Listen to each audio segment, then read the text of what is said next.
नमस्कार मैत्रिणींनो, आम्रपाली किचनमध्ये तुमचं सर्वांचं स्वागत आहे।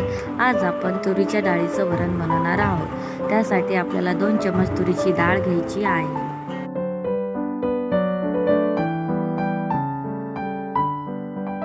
आपल्याला डाळ स्वच्छ पाण्याने धुवून घ्यायची आहे आणि 1.5 ग्लास पाणी टाकायचं आहे। त्यानंतर बारीक चिरलेला टमाटर टाकायचा आहे। कुकर लावून घेतल्यानंतर 3 ते 4 शिट्ट्या होऊ द्यायच्या। डाळ चांगली शिजवून घ्यायची।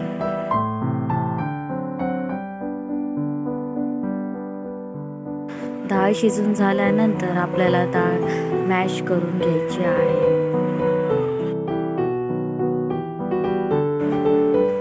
टोप गरम करायला ठेवायचा आहे। टोप गरम झाल्यानंतर आपल्याला 2 पळी तेल टाकायचं आहे।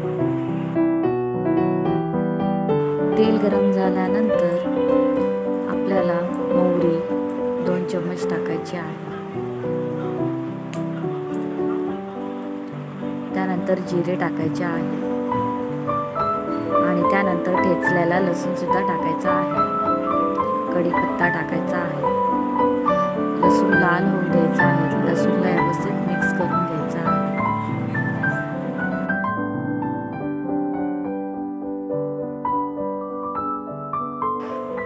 लसूण लाल झाल्यानंतर त्याच्यामध्ये आपल्याला हळद टाकायची आहे। तेलामध्ये हळद टाकल्याने डाळीला मस्त पिवळा कलर येतो।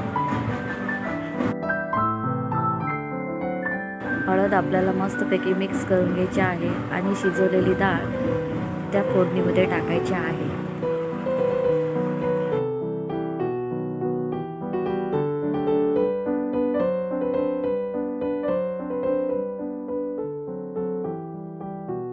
डाळ टाकल्यानंतर आपल्याला कुकरमध्ये पाणी टाकून व्यवस्थित धुवून घ्यायचं आहे आणि त्या फोडणीमध्ये पाणी टाकायचं आहे।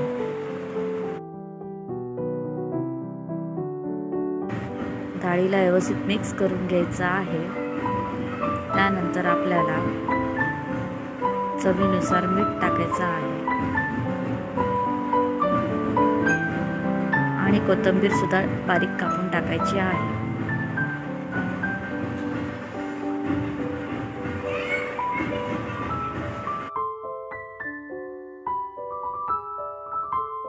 कोथिंबीर टाकल्यानंतर मिक्स करून घ्यायचं आहे। 5 ते 10 मिनिटं डाळीला शिजवून द्यायचं आहे। आपलं तयार झालंय फोडणीचं खमंग वरण। भेटूया नेक्स्ट रेसिपीमध्ये। माझ्या चॅनलला लाईक, शेअर आणि सबस्क्राईब करा। Bye bye everyone.